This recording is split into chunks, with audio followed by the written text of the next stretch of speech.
Ron Foreman spends a lot of time these days looking back, high up on a tractor seat in rural Missouri. Seeing the leveled path behind him is a lot like seeing his own life in the rear view. Everything cut down and crushed, not by a machine, but through the makings of his own mind. My mom told me a couple weeks ago, she said, Ronnie, there's something wrong in your brain. For years, Foreman has struggled with a gambling addiction he says cost him everything. In 2004, he says he voluntarily added himself to his state's problem gambling list, excluding him from visiting any licensed casinos in Missouri. I was keeping it under control, really pretty fine, really good there. That was until 2020, when he says he relapsed and began gambling again heavily, eventually cashing out a settlement check from a car accident and blowing every single dollar. I had a $150,000 cash in October, and by December, I was broke. But Foreman's fortunes weren't lost this time among the bright lights and loud bells of a casino. He says he bet it all in gas stations and grocery stores in Missouri on unregulated video machines that look a lot like the slots you see in Vegas. They're called skill games. But it's an every day, all day, every chance he possibly can get.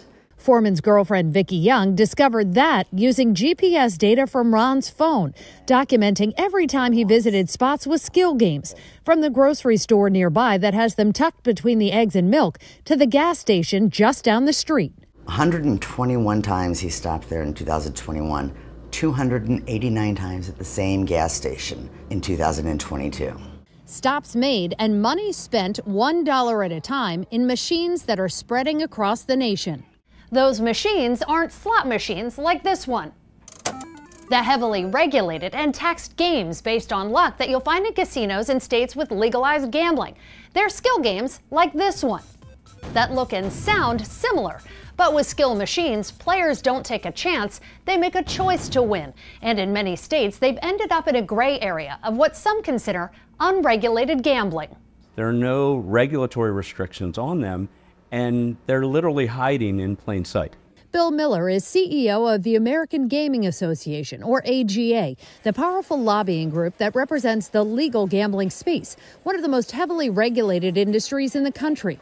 He says legal casinos are now competing with operators who are not under the same scrutiny. An AGA study from last year estimates that in 2021, there were at least 500,000 unregulated gaming machines across the country, taking in more than $100 billion in bets. I think the greatest danger is the lack of consumer protections. They are plugged into the wall and they operate exactly like a slot machine without any of the protections for someone who might have a problem with gambling or somebody who might not be 21. Our national investigative team spotted skill games in gas stations, convenience stores, and bars in Kentucky, Nebraska, Pennsylvania, South Carolina, and Virginia. Although some machines we saw clearly state there are age requirements to play or that ID is needed to claim any winnings, many machines have none of that and no one verifying age or barring problem gamblers from betting. A recent class action lawsuit against a skill game manufacturer even included pictures of kids playing the machines and also raised other concerns we've repeatedly heard from opponents about the fairness of their payouts, the impact on addicted gamblers, and the lack of security for players or the people who handle the cash. If you're going to put in charge of that control an 18-year-old store clerk who's making hot dogs and selling Slurpees, and also is going to be in charge of ensuring that people are of age and don't have gambling problems, I think that's crazy and very terrible policy. But policy is where this kind of play gets tricky. It comes down to the difference between gambling and gaming, and that depends on who you ask.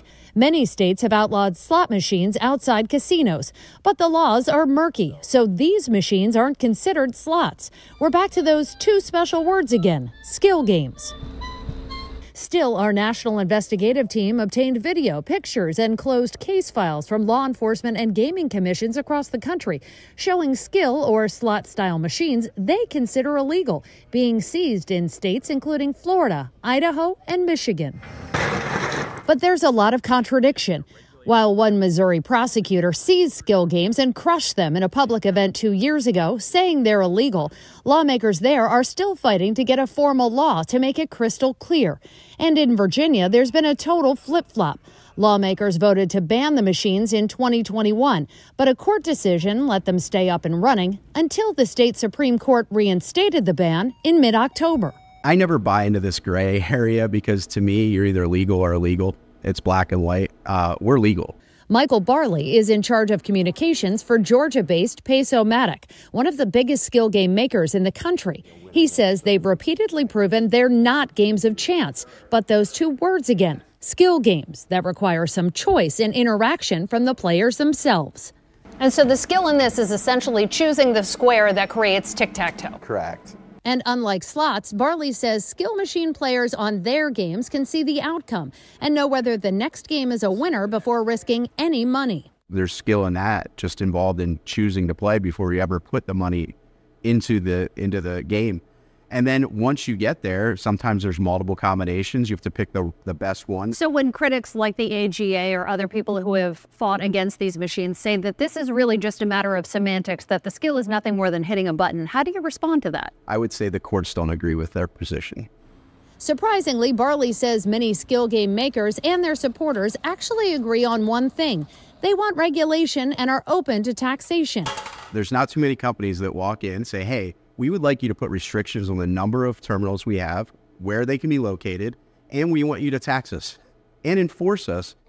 Even without taxation, proponents of skill games have been vocal that the small businesses and charity organizations that host the machines benefit big. Because what we do for the veterans of the United States with the revenue we get here compared to what we would be able to do if we didn't have them, it would be minuscule. Commander Stephen Holmes leads the American Legion post in Harrisburg, Pennsylvania. During COVID, he says they were struggling to stay afloat, and skill machines were a lifeline for them and many others. Everything that we have here has come from the revenue from our skill game. Holmes is joining a growing chorus of nonprofits and business coalitions who support regulating skill games. Groups like the AGA say those rules should include the kind of requirements casinos have when it comes to payout percentages and testing by state regulators to ensure fairness. If it wasn't given back, they wouldn't be here. But addicted gamblers know the cost of giving in when it feels like these machines are everywhere they turn. It's like putting a buffet full of desserts at an Overeaters Anonymous meeting. For Vicki Young and her partner, Ron Foreman, that's meant swallowing losses totaling almost $400,000. Money meant for their life together, gone because of an addiction, spent on skill games that were anything but amusing. It's hard because you have hopes and dreams and you just watch them just be thrown away and for nothing.